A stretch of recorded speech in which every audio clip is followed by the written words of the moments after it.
Bonjour les enfants, on se retrouve pour la deuxième partie de notre travail sur les aires. J'espère que vous avez bien travaillé, que vous avez compris comment calculer l'aire d'un rectangle et d'un carré, puisque le carré est un rectangle un peu spécial. Aujourd'hui, on va essayer d'aller un petit peu plus loin pour que vous puissiez réussir à faire les exercices de la semaine numéro 9. On se fait un petit rappel quand même. Qu'est-ce que c'est qu'une aire? Donc, par exemple, l'aire de ce rectangle, c'est évidemment l'intérieur du rectangle que j'ai colorié ici. Je peux obtenir l'aire en coloriant tout l'intérieur et en comptant les petits carrés. Et si j'imagine que ces petits carrés sont mesurés en centimètres, je peux aussi utiliser la formule, en utilisant la formule longueur fois largeur. Donc je mesure la longueur.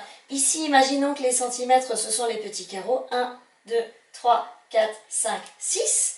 Que je répète autant de fois que la largeur. 1 fois, 2 fois, 3 fois.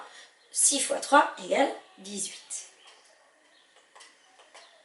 Alors, aujourd'hui, on va essayer de voir si on peut calculer l'aire d'autres polygones. Des polygones un peu plus compliqués.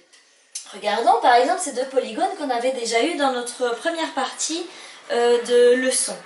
On remarque que si on regarde bien ces polygones qui sont formés de choses que l'on connaît.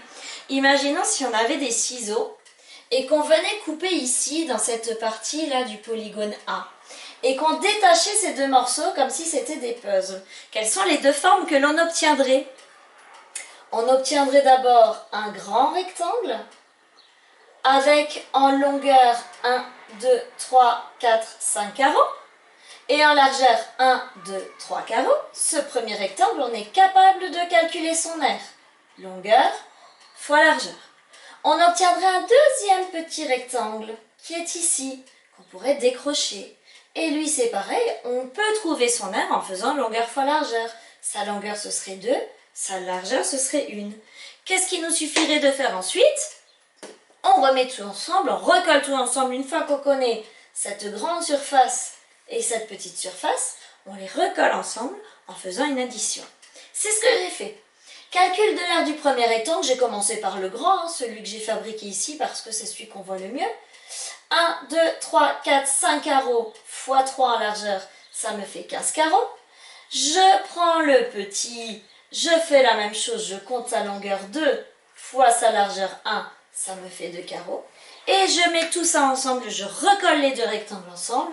Les 15 que j'ai trouvés plus les 2, ça me fait 17 carreaux. Imaginez maintenant que vous n'aviez plus ces petits carreaux de 1 cm. Avec la règle, on aurait mesuré et on serait tombé sur 17 cm². Donc vous voyez, avec ce que l'on sait, avec nos connaissances, on peut calculer d'autres figures, d'autres polygones. Qu'est-ce qu'on peut calculer d'autre? On peut calculer l'aire d'un triangle rectangle. Un triangle rectangle, on va rappeler ce que c'est. C'est pas n'importe quel triangle, c'est un triangle qui a un angle droit. Il s'appelle triangle rectangle parce que, regardez, je vais essayer de vous montrer un petit quelque chose. Est-ce que je vais y arriver? Je vais sortir de mon petit diaporama. Si je prends ce triangle, que je le copie et que je le fais pivoter, c'est toujours le même, Je le fais pivoter, je le prends, j'ai un peu trop tourné, je vais y arriver, et je le décale. Si je mets ces deux triangles ensemble, est-ce que vous arrivez à deviner ce que ça fait? Alors ça cache un peu, Je suis désolée, il faut imaginer, mais si on les met ensemble, est-ce que vous arrivez à deviner ce que ça fait comme triangle? Ça fait comme figure, pardon, ça fait un rectangle, Si on les met ensemble ici, on va obtenir un rectangle. C'est pour ça qu'on dit de ce triangle qu'il est triangle rectangle. Alors j'ai dû aller un petit peu, décaler mon diaporama. Vous avez vu ce que je vais vous demander de faire.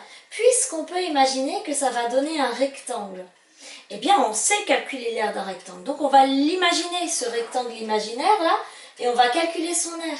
Ici j'ai mesuré avec la règle, je sais qu'il fait 4 cm, multiplié par 3 cm. Ça me fait 12 cm d'aire pour tout le rectangle. Mais moi je ne veux pas tout le rectangle, je n'en veux que la moitié pour obtenir mon triangle. Une moitié, on le sait, c'est divisé par 2. Donc cette grande surface en centimètres carrés, là, ce 12 cm² qui représentait tout le rectangle, il me suffit de le partager par 2 et je trouve la surface de mon triangle. Donc si vous savez calculer l'aire d'un rectangle, vous savez aussi le diviser par 2 et calculer l'aire des 2 triangles rectangles qui sont à l'intérieur. Donc grâce à ce qu'on a appris la semaine dernière, voici une nouvelle figure, un nouveau polygone dont on sait calculer l'aire. Et des autres polygones, on peut en imaginer plein. Par exemple ici, j'ai collé un rectangle avec un triangle. J'aurais pu imaginer qu'ici, j'aurais pu encore ajouter un carré ou un autre rectangle. Donc des polygones avec des rectangles, des carrés et des triangles rectangles, on peut en imaginer plein. Donc maintenant, vous êtes capable, en faisant du découpage, en imaginant que vous découpez vos polygones, vous allez être capable de calculer les aires de polygones plus compliqués. Vous allez voir dans les exercices, je vous ai mis des polygones plus compliqués. Des fois, j'ai mis des polygones qui sont constitués de rectangles avec des rectangles, de rectangles avec des carrés, mais vous savez que les carrés, je les considère aussi comme des rectangles.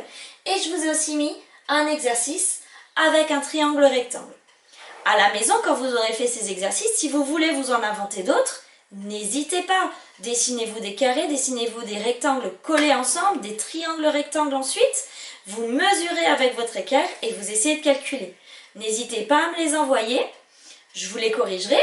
Et n'hésitez pas, ceux qui veulent essayer de calculer l'aire de cette figure, n'hésitez pas à le faire et à me mettre vos réponses en commentaire ou à m'envoyer vos réponses. Petite indication pour ceux qui ne savent pas, normalement mes élèves savent, ce Madame Cestin, je ne sais pas si vous l'avez appris, quand il y a le même signe à 2 endroits, ça veut dire que cette partie et cette partie sont égales. Vu que cette partie c'est la longueur, on connaît sa mesure, elle fait 8 mètres. Vu que cette partie et cette partie sont égales, on va aussi connaître la longueur qui est ici.